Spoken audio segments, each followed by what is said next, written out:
This is a skin biopsy from an 82-year-old. The biopsy was taken, it says, on the left mandible, so the facial region. And you can see here on low power, this is a hyperkeratotic lesion. And it looks like it was taken as a shave biopsy.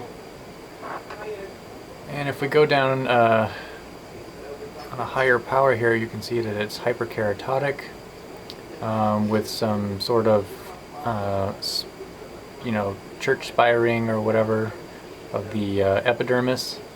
There are a few keratin horns, and then you can also see that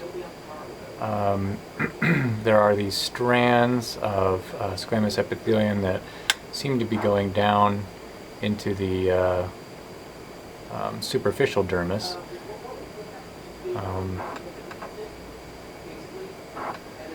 So these kind of lesions, they kind of give you a double take because on the surface they kind of look like a wart, and then the proliferation kind of looks like a seborrheic keratosis, and then these more infiltrative appearing lesions kind of look like, well, an infiltrating lesion. So taken all together, let's start at the surface. So we don't see classic changes of a verrucous, meaning like a viral wart. We don't see HPV type changes. We don't see mounding parakeratosis up there. Basically, we just see some papillomatosis with hyperkeratosis.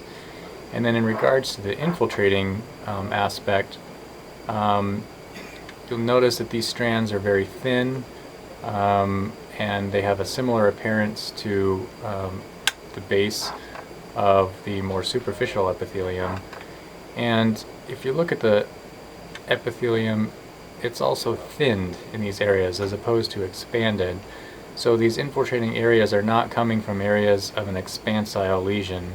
They're just sort of trailing off from the top, and you can even see that they kind of stop at a well delineated area. Let's go to the other fragment.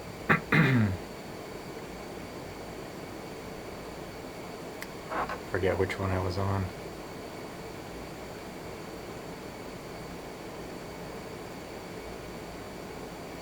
There we go. The other key to look here is that you don't see any dyskeratotic changes at the base. So you don't see paradoxical keratinization of the strands at the base here. So if there were dyskeratotic cells, funny looking mitoses, or more infiltrative or even actinic change at the base, that would make you, well, at least consider more like an actinically based lesion, like a hyperkeratotic actinic keratosis, or more severely an early squamous cell carcinoma. But we don't see that. These are completely bland looking. They're mostly like 2 or 3 cells thick, very non-worrisome lesions. So given all that, I think the most appropriate diagnosis for this is a verrucous type seborrheic keratosis, and that's what I ended up calling it.